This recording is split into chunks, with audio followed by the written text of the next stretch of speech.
अस्सलाम वालेकुम, आप देख रहे हैं समिया रसोई घर। और आज बहुत ही ज़बरदस्त मैं आपके साथ रेसिपी शेयर कर रही हूँ, वो है कीमा कढ़ाई की। बहुत मज़े की बनती है और जिन लोगों को शिकायत होती है कि उनका कीमा काफ़ी रूखा रूखा सा होता है, बहुत ड्राई हो जाता है, तो वो इस रेसिपी को ज़रूर ट्राई कीजिए। उम्मीद है आप उन्हें पसंद आएगी। रेसिपी स्टार्ट करने से पहले अगर आप मेरे चैनल पर नए हैं, मेरे चैनल को सब्सक्राइब कीजिए, बेल आइकन प्रेस कीजिए ताकि आने वाली हर वीडियो का नोटिफिकेशन मिलता रहे। इसके अलावा आप इंस्टाग्राम पे भी मुझे फॉलो कर सकते हैं। तो ये स्टार्ट करते हैं। तो मेरे पास कीमा है, ये कीमा मैं बीफ का यूज कर रही हूँ, चिकन भी यूज कर सकते हैं और मटन भी। एक अदद बड़ी प्याज है, इसे मैंने स्लाइस कर लिया है। 4 से 5 अदद टमाटर हैं, क्योंकि कढ़ाई बना रही हूँ तो इसमें टमाटर ज्यादा जाएंगे। 4 से 5 टेबलस्पून दही है। 1 टेबलस्पून चॉप्ड अदरक है। नमक टू टेस्ट। हरी मिर्चें हैं 1 टेबलस्पून भर के। Half tea spoon chicken powder है।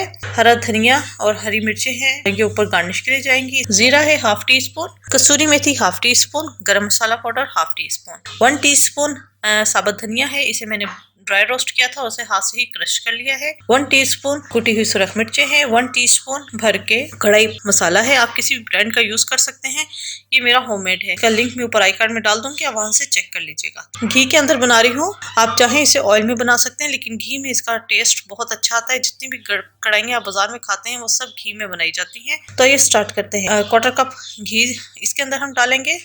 घी गर्म हो चुका है, इसके अंदर हम प्याज डालेंगे। प्याज को हम हल्का सा फ्राई करेंगे। जी प्याज फ्राई हो चुकी है, इसके अंदर हम डाल देंगे कीमा। इसे अच्छे तरीके से हम फ्राई करेंगे, कीमे का कलर चेंज हो जाए। कलर चेंज हो चुका है, इसके अंदर हम डाल देंगे टमाटर स्लाइस किए हुए, और इसको हम पकने के लिए रख देंगे जब तक टमाटर सॉफ्ट ना हो जाए। टमाटर सॉफ्ट हो चुके हैं, इसको हम चम्मच से ही मैश कर लेंगे। यहाँ पर मैंने स्लाइस टमाटर डाले थे, आप चाहें तो साबुत टमाटरों को सेंटर से 2 कर लीजिएगा, उन्हें आप एज इट इज डाल दीजिएगा जैसा हम कढ़ाई वगैरह में डालते हैं। उसके बाद जब वो सॉफ्ट हो जाए उनका छिलका रिमूव कीजिएगा और चम्मच से उसे भी ऐसे ही मैश कर लीजिएगा। तो मैंने अच्छे तरीके से चम्मच से मैंने इसे मैश कर दिया है। इसके अंदर हम डालेंगे तमाम स्पाइसेस, कुटा हुआ धनिया, कुटी हुई सुरख मिर्चें और कढ़ाई मसाला, जीरा, कसूरी मेथी, गरम मसाला पाउडर, चिकन पाउडर, नमक, हरी मिर्चें, अदरक। इसको हम अच्छे तरीके से पकाएंगे और इसे हल्की हीट पे हम पकने के लिए रख देंगे 4 से 5 मिनट के लिए।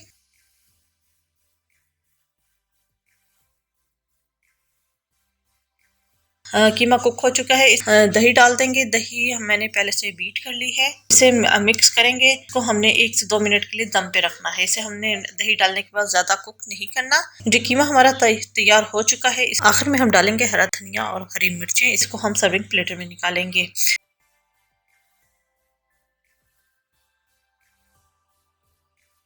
बेहतरीन सा कीमा कढ़ाई हमारा तैयार हो चुका है। आप इसे पराठों के साथ सर्व कर सकते हैं, पूड़ियों के साथ सर्व कर सकते हैं। मैंने बारबेक्यू प्लेटर में पूरी पराठा बताया है, आप वहां से वो रेसिपी ले लीजिएगा और उसके साथ ये बहुत मजे के लगेंगे। तो उम्मीद है आपको रेसिपी पसंद आई होगी। अपना फीडबैक जरूर दीजिएगा। मेरे चैनल समिया रसोई घर को जो सब्सक्राइब कीजिएगा, साथ बेल आइकन प्रेस कीजिएगा ताकि आने वाली हर वीडियो का नोटिफिकेशन आपको मिलता रहे। अपनी दुआ मुझे याद रखिएगा। Thank you for watching. खुदा हाफिज।